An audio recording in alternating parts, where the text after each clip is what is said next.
नमस्कार। Hindi educational channel में मैं आपका स्वागत करता हूं।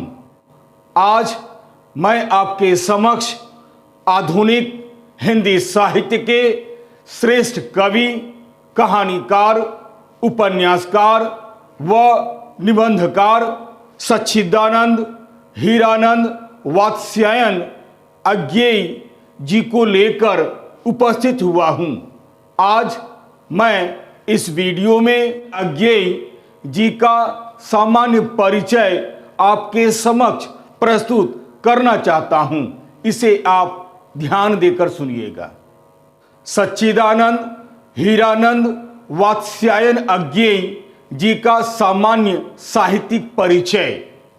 आधुनिक हिंदी साहित्य के श्रेष्ठ रचनाकारों में अज्ञेय जी का सर्वप्रमुख स्थान है। सच पूछा जाए तो कथा सम्राट मुंशी प्रेमचंद के पश्चात जिन साहित्यकारों ने अपनी प्रतिभा से हिंदी जगत को आलोकित किया है, उनमें अज्ञेय जी अग्रगण्य हैं। ये मूलतः प्रयोगवादी काव्यधारा के एक महान कवि रहे हैं, अर्थात ये हिंदी के छायावादोत्तर कालीन साहित्यकारों में विशिष्ट स्थान रखते हैं। इनका पूरा नाम सच्चिदानंद हीरानंद वात्स्यायन अज्ञेय है। ये हिंदी के एक सफल कवि, कहानीकार, उपन्यासकार, ललित निबंधकार, संपादक तथा एक कुशल अध्यापक के रूप में भी प्रसिद्ध रहे हैं। इनका जन्म 7 मार्च सन 1911 ईस्वी को उत्तर प्रदेश के देवरिया जिले के कुशीनगर नामक एक गांव में एक पुरातत्व खुदाई शिविर में हुआ था। इनके पिता का नाम पंडित हीरानंद वात्स्यायन था। ये पंजाब के करतारपुर यानी जालंधर नगर के निवासी थे। इनकी माता का नाम व्यंती देवी था। ये साध्वी तथा धार्मिक प्रवृत्ति की महिला थी। इनका जन्म चूंकि एक सारस्वत ब्राह्मण परिवार में हुआ था तथा ये वत्स गोत्र के थे, संभवतः इसीलिए ये वात्स्यायन कहलाए। इनकी प्रारंभिक शिक्षा दीक्षा पिताजी की देख रेख में घर पर ही हुई। घर पर ही इन्होंने कई भाषाओं का गहन अध्ययन किया, अर्थात इन्होंने संस्कृत, फारसी, अंग्रेजी तथा बांग्ला भाषा व साहित्य का गहन अध्ययन किया। परंतु समय समय पर पिताजी का स्थानांतरण अलग अलग जगहों में होने के कारण इनका बचपन लखनऊ, कश्मीर, बिहार और मद्रास आदि स्थानों में बीता, जिसके कारण इनकी शिक्षा किसी भी एक स्थान पर नहीं हो सकी।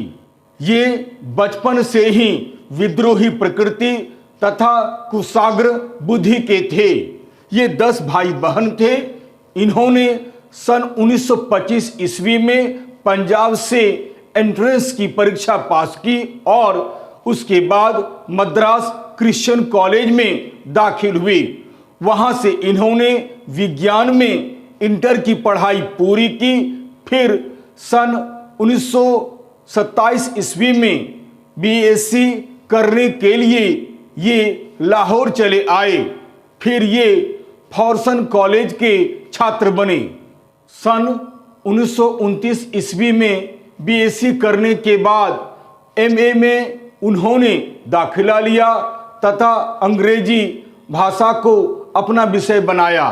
परंतु क्रांतिकारी गतिविधियों में हिस्सा लेने के कारण ये अपनी पढ़ाई पूरी नहीं कर सकी। कहा जाता है कि बीएससी करने के बाद अंग्रेजी में एमए करने के दरमियान ये क्रांतिकारी आंदोलन से जुड़ गए, दुर्भाग्यवश ये बम बनाते हुए पकड़े गए तथा वहां से फरार हो गए, परंतु दुर्भाग्यवश सन 1930 ईस्वी के अंत में ये फिर पकड़ लिए गए और उन्हें 4 वर्ष का कठोर कारावास हुआ और 2 वर्ष की नजरबंदी का दंड मिला। सन 1940 ईस्वी में इनका विवाह संतोष मल्लिक के साथ हुआ, परंतु इनका वैवाहिक जीवन बिल्कुल सुखी नहीं था। अज्ञेय जी क्रांतिकारी स्वभाव के व्यक्ति होने के कारण सन 1930 ईस्वी से लेकर 1936 ईस्वी तक विभिन्न जेलों में रहे। इन्होंने कई प्रसिद्ध पत्र पत्रिकाओं का संपादन भी किया। इन्होंने 1936-37 में सैनिक और विशाल भारत नामक पत्रिकाओं का संपादन किया। सन 1943 से 1946 ईस्वी तक ब्रिटिश सेना में रहे। फिर इसके बाद इलाहाबाद से प्रतीक नामक पत्रिका निकाली और ऑल इंडिया रेडियो की नौकरी स्वीकार कर ली। अज्ञेय जी एक घुमक्कड़ स्वभाव के व्यक्ति थे। इन्होंने देश विदेश की अनेक यात्राएं पूरी की, जिसमें इन्होंने कैलिफोर्निया विश्वविद्यालय से लेकर जोधपुर विश्वविद्यालय तक में अध्ययन का काम किया। उन्होंने रूस, मंगोलिया, रोमानिया आदि देशों की यात्राएं की। इस यात्रा के दौरान उनकी मुलाकात अनेक गण्यमान्य लोगों से हुई, जैसे प्रोफेसर डेनियल, सुखदेव, आजाद आदि। दुखद बात यह है कि हिंदी के ऐसे महान प्रतिभाशाली व्यक्ति का दिल्ली में 4 अप्रैल सन 1927 ईस्वी को निधन हो गया। अज्ञेय जी बहुमुखी प्रतिभा के धनी साहित्यकार थे। अज्ञेय जी प्रयोगवाद एवं नई कविता को हिंदी जगत में प्रतिष्ठित करने वाले कवि थे। बहुआयामी व्यक्तित्व के स्वामी होने के कारण अज्ञेय जी एक प्रखर कवि होने के साथ साथ एक अच्छे फोटोग्राफर और सत्यान्वेषी पर्यटक भी थे। उन्होंने कविता, कहानी, उपन्यास तथा निबंध के साथ साथ गद्य की लगभग सभी विधाओं में अपनी लेखनी चलाई और हिंदी साहित्य को गरिमा प्रदान की। अज्ञेय जी की प्रमुख रचनाएं इस प्रकार है। प्रमुख काव्य कृतियां: कविता संग्रह भग्नदूत, चिंता, इत्यलम, हरी घास पर क्षण भर, बावरा अहेरी, इंद्रधनुष रोंदे हुए ये, अरिओ करुणा प्रभामय, आंगन के पार द्वार, पूर्वा, सुनहले सैवाल, कितनी नावों में कितनी बार, क्योंकि मैं उसे जानता हूं, सागर मुद्रा, पहले मैं सन्नाटा बुनता हूं, महावृक्ष के नीचे, नदी की बांक पर छाया, prison, days and other poems अंग्रेजी में आदि। कहानी संग्रह विपथगा, परंपरा, कोठरी की बात, शरणार्थी, जयदोल, अमर वल्लरी आदि। उपन्यास शेखर एक जीवनी, जिसके 2 भाग हैं। प्रथम भाग उत्थान, द्वितीय भाग संघर्ष और नदी के द्वीप तथा अपने अपने अजनबी उपन्यास। यात्रा वृत्तांत: अरे यायावर रहेगा याद, एक बूंद सहसा उछली। अज्ञेय जी एक निबंधकार भी रहे हैं। उनके प्रमुख निबंध संग्रहों में सबरंग, त्रिशंकु, आधुनिक साहित्य, एक आधुनिक परिदृश्य। इसके अतिरिक्त अज्ञेय जी ने कुछ एक आलोचना, संस्मरण, डायरी, जीवनी तथा एक नाटक आदि की भी रचना की है। इनके कई संपादित ग्रंथ भी हैं, जैसे आधुनिक हिंदी साहित्य, निबंध संग्रह, सन 1942, तार सप्तक कविता संग्रह सन 1943, दूसरा सप्तक कविता संग्रह सन 1951, तीसरा सप्तक कविता संग्रह संपूर्ण 1959, नए एकांकी संग्रह 1952, हिंदी की प्रतिनिधि कहानियां सन 1952, रूपांबरा सन 1960 आदि। बहुमुखी प्रतिभा के धनी साहित्यकार होने के कारण इन्हें कई पुरस्कार व सम्मान भी मिले हैं।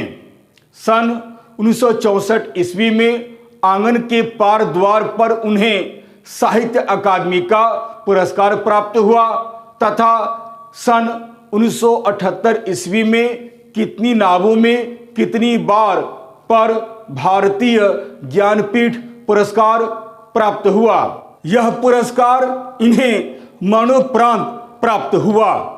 इनकी रचनाओं में अर्थात चाहे कविता हो या कहानी या फिर उपन्यास हो या निबंध, लगभग सभी रचनाओं में घोर वैयक्तिकता की प्रधानता, बौद्धिकता तथा चिंतन की अभिव्यक्ति, मनोवैज्ञानिकता, प्रेम और सौंदर्य, क्रांति या विद्रोह की भावना, सामाजिक यथार्थ का अति चित्रण, प्रकृति चित्रण, कुंठा, निराशा और घुटन की अभिव्यक्ति, यौन भावनाओं की अभिव्यक्ति, देश प्रेम की भावना, सामाजिक विषमताओं के प्रति तीखा व्यंग्य, नवीनता का आग्रह तथा नवीन बिंब विधान आदि गुण दिखलाई पड़ते हैं। अज्ञेय जी बहुभाषाविद भी थे। भाव पक्ष के साथ साथ कला पक्ष की दृष्टि से भी इनकी रचनाएं बेजोड़ रही है। इन्होंने अपनी प्रायः रचनाओं में सामान्यतः लोक भाषा का ही व्यवहार किया है, किंतु इसके साथ ही साथ तत्सम प्रधान शब्दावली का बिल्कुल अभाव नहीं है। उर्दू, फारसी तथा अंग्रेजी शब्दों के प्रयोग भी बहुत अधिक हुए हैं। उनकी भाषा हर प्रकार की रूढ़ियों से मुक्त है। भिन्न भिन्न प्रकार के अलंकारों के साथ साथ इनकी भाषा मुहावरों से भी युक्त है। अज्ञेय जी का लगभग समग्र काव्य सदा नीरा 2 खंड नाम से संकलित है तथा अन्य विषयों पर लिखे गए सारे निबंध, सर्जना और संदर्भ तथा केंद्र और परिधि नामक ग्रंथों में संकलित हुए हैं। अज्ञेय जी ने तार सप्तक, दूसरा सप्तक और तीसरा सप्तक जैसे युगांतकारी काव्य संकलनों का भी संपादन किया है। निसंदेह अज्ञेय जी आधुनिक हिंदी साहित्य के एक ऐसे अवतारी पुरुष थे जिसने हिंदी साहित्य में भारतेंदु के बाद एक दूसरे आधुनिक युग का प्रवर्तन किया। हिंदी साहित्य को आधुनिकता की दिशा में एक नया और स्थायी मोड़ देने का श्रेय एकमात्र उन्हीं को प्राप्त है। अतः कहा जा सकता है कि कथा सम्राट मुंशी प्रेमचंद के पश्चात जिन साहित्यकारों ने अपनी प्रतिभा से हिंदी जगत को एक नई दिशा दी, उनमें अज्ञेय जी का स्थान सर्वप्रमुख है। वीडियो अच्छा लगने पर आप इसे लाइक करें, शेयर करें और तो और सब्सक्राइब करना आप बिल्कुल नहीं भूलें। तब तक के लिए नमस्कार, धन्यवाद।